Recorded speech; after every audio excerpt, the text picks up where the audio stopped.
Let's start then with tonight's headline across all of the back pages. Arsenal beaten by a goal to nil by PSG at the Emirates in the first leg of their Champions League semi-final. We'll start by taking a look at the back page of The Guardian. Advantage PSG, Dembele strike leaves Arsenal with work to do. Riyadh, what was it that Arsenal didn't quite get right on the night? Look, I think you can probably go to a number of areas. The first one I'd start with is, were they a little bit overhyped? Not overhyped, were they a little bit hyperactive is what I mean. I think when we're talking about this occasion, I know Arteta's made a very sort of eloquent play on it in the build-up to it, in this sort of sense of occasion. The way Arsenal started that game, they were flying into it. I thought Timber was a little bit fortunate not actually to get an early booking. Certainly the goal after 3 minutes, I thought there was a little bit of, maybe chaos is too strong a word, but I don't think Declan Rice or Mourinho are going to look sort of back on the footage terribly fondly on the goal. Look, we shouldn't forget, obviously PSG are a absolutely fabulous side. You go through that entire team, and it's hard to pick a fault. And you know, it's necessary in these moments. We tend to be reactive to the result. We shouldn't forget Arsenal did have chances. If Donnarumma wasn't sort of quite so excellent tonight, maybe you were talking about an entirely different result, and Arsenal taking advantage, or at least being even going into the second leg. But no, I thought watching that this evening, I thought they looked very. I thought they were a little bit energetic at the start. Should we use that as a criticism? I thought it was an occasion that probably called for a little bit more composure than we saw. But again, you have to contextualise it. PSG, they're so quick. What is the correct way to play them? If you sit back against players who are that talented, that fluid, that fast, that sure in the touch, you're inviting problems for yourself. You then step out and you're playing against a team which has got speed in every single area of the pitch. I was incredibly impressed by PSG, more than critical of Arsenal this evening. Yeah, well, we'll talk a little bit more about Arsenal's chances, the performance of Donnarumma shortly, but I do want to just pick up on your point there, Riyadh, with Henry around the build-up to this game. Obviously, Mikel Arteta has made a point of really speaking to supporters, saying make it happen. There's been a terrific campaign from the club itself, targeting social media users, really asking Arsenal supporters to get behind the club.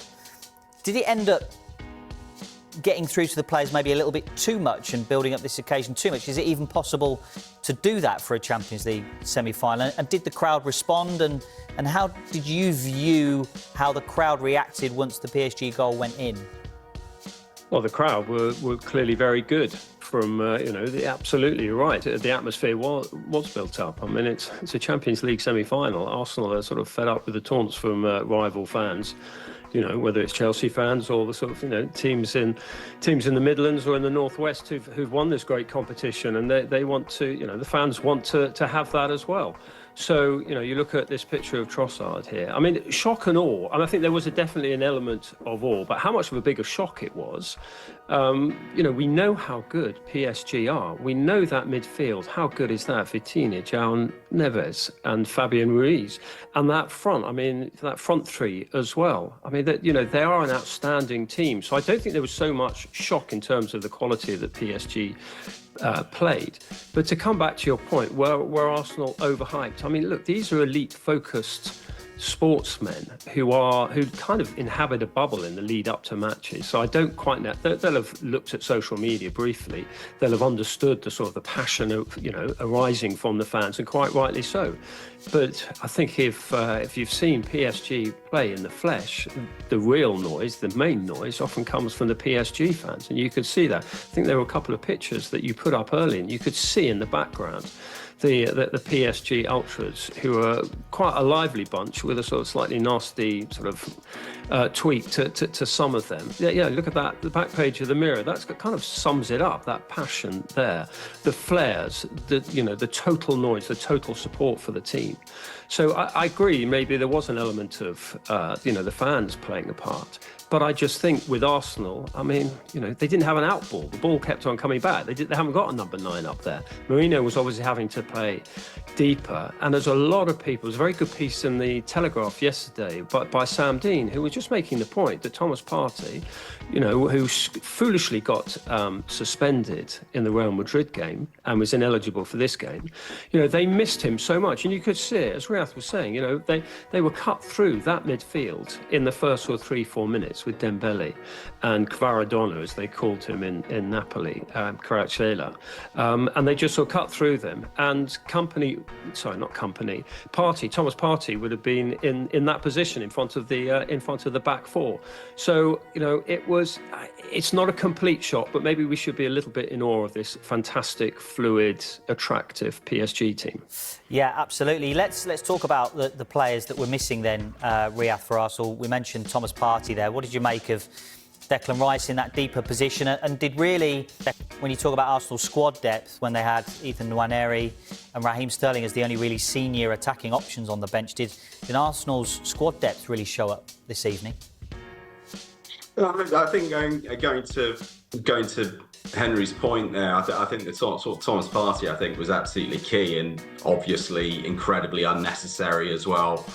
When you review the yellow card he got against Real Madrid, but I thought Declan Rice generally played very well after the goal.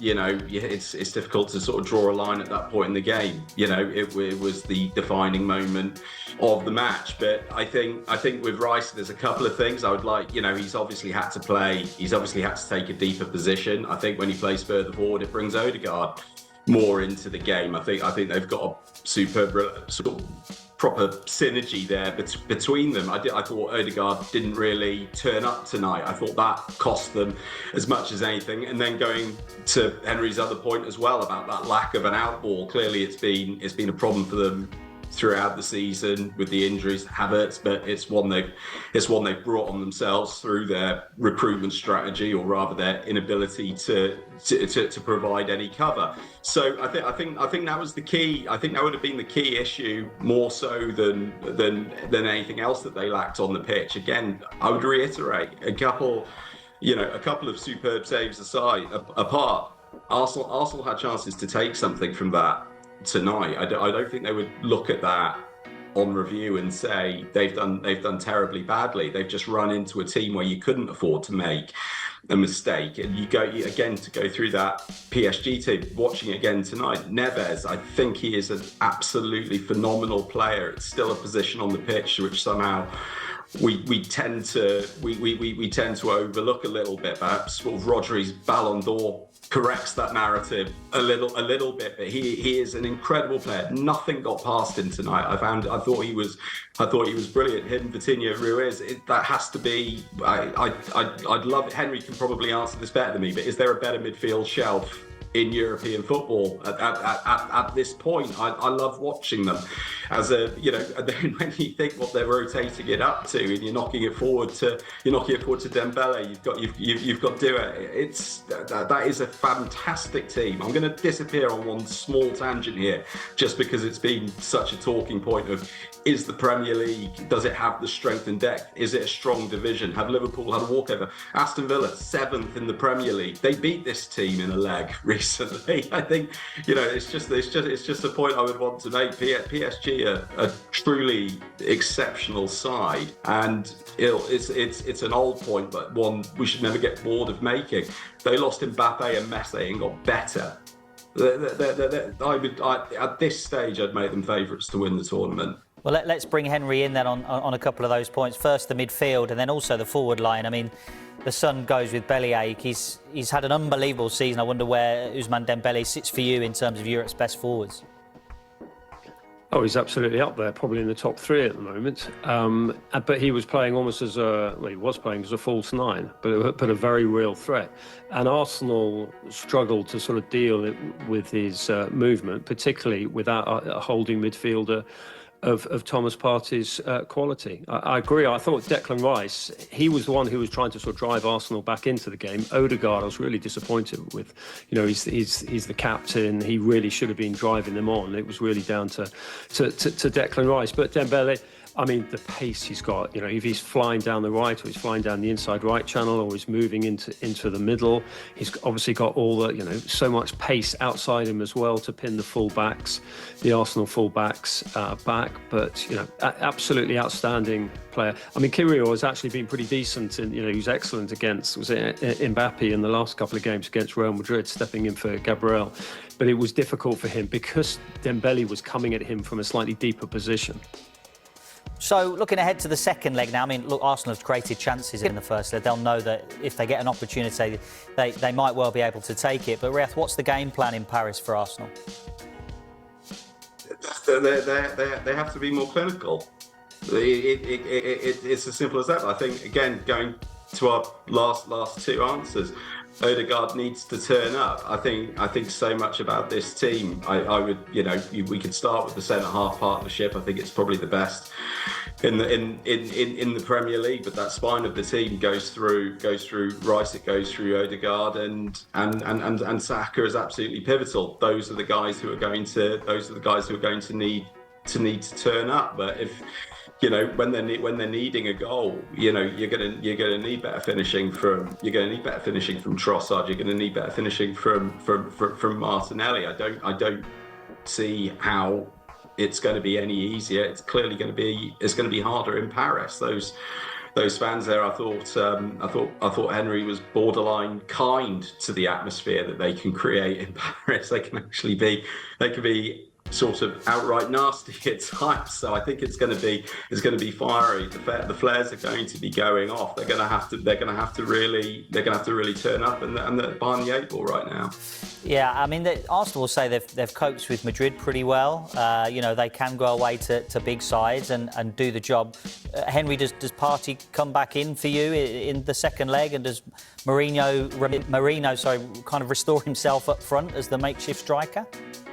Yeah, definitely. That's makes complete sense. And they also, Mourinho had a chance ruled out for offside from a set piece, a very good ball in from Declan Rice. But I think if Arsenal are going to get anything, if they are going to get back in and get to the final, they're going to have to do it through set pieces, because the PSG are not a particularly tall team, apart from their goalkeeper, Donnarumma. So if you can actually work the set pieces to just sort of hit that sort of danger zone, which Donnarumma probably doesn't want to stray into, and yet Arsenal can attack, and with Nicolas Jauvert, their set piece coach, probably love to put one over on PSG, I think, they may have a chance.